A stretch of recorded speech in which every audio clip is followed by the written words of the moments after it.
Woody's Boneheads of the Day. Well, of course, we must start in Florida. City is Aventura. The owner of a Florida supermarket wants to find the guy caught on camera stuffing everything from steak to a brisket down his pants. Phil Einhorn owns Kosher Kingdom. It's a supermarket in Aventura. Surveillance video caught a man going up to the high-end steak aisle, under the glass, and managing to get a brisket out and put it down the front of his pants. I don't know if he had, parachute pants or something. There was a lot of room in there. And video shows him just getting it in his pants and a store employee walking by, and he smiled at him and made off with it. He allegedly stole wine too. It's unclear if he put the cap down his pants also, but this is what's weird. The store owner says the suspect eventually returned the steak, apparently not the brisket, because he slid out of the store, went across the street to another supermarket, Publix, and that's where they kind of had a break. The suspect still had the brisket and the wine. They called the cops. They got everything back except the suspect. So get this, a Domino's manager just won the title of world's fastest pizza maker. My God, you can do 3 pizzas that fast? Now my daughter is 12 and she actually texted me saying, hey, my friends are asking about you. Are you the world's fastest pizza maker? And I'm telling them, yeah. That's Richard Delcid of Manassas, Virginia, who made 3 large pizzas, get this, in 32 seconds. Wanting the accolade, apparently Domino's gives this annually, to world's fastest pizza maker. I'm not sure I'd want to eat a pizza made in less than 30 seconds. And finally, this morning, Texas law enforcement officials captured a reticulated giraffe that had been on the loose for several days, about 4 miles from its home. Apparently, it was fat and happy, and I don't even know what a reticulated giraffe is. That might be the first time in the history of my life I've ever used the word reticulated.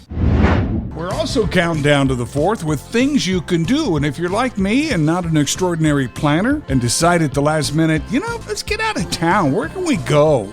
It's not that far. I want to bring back my old TV pal, Anitra Hamper, travel blogger extraordinaire, for another Maverick One-Day Getaway. Anitra, where are you taking us today? Woody, today we're taking people to Mammoth Cave in Kentucky. Have you ever been there? I have not. Yeah, well, this is a treat. And you know what? It's only 4.5 hours from Columbus, so it's a super easy trip. Basically, it's got the world's longest known cave system and a lot of surrounding beauty. So I like to give people suggestions that are a lot of bang for your activity and your time and your buck. And this is definitely one of those.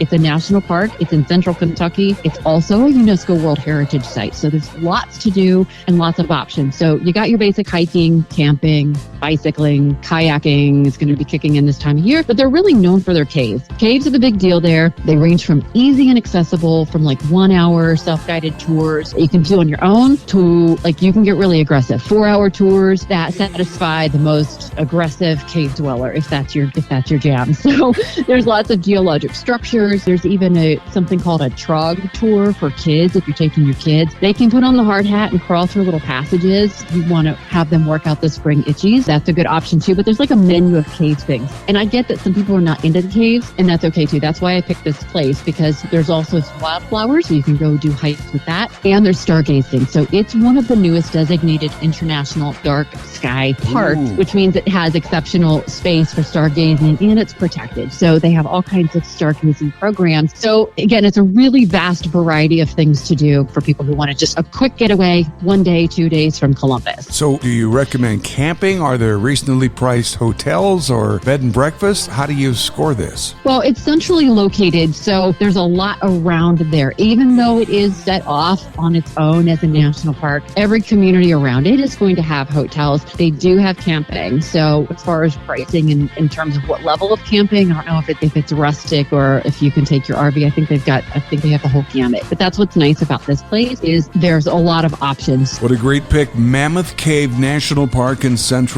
Kentucky. Anitra, thanks so much. Now, if you're in the car, you heard this, couldn't take notes, go back and listen to it and share with friends and family on the Workday Kickoff podcast page at 1039themaverick.com.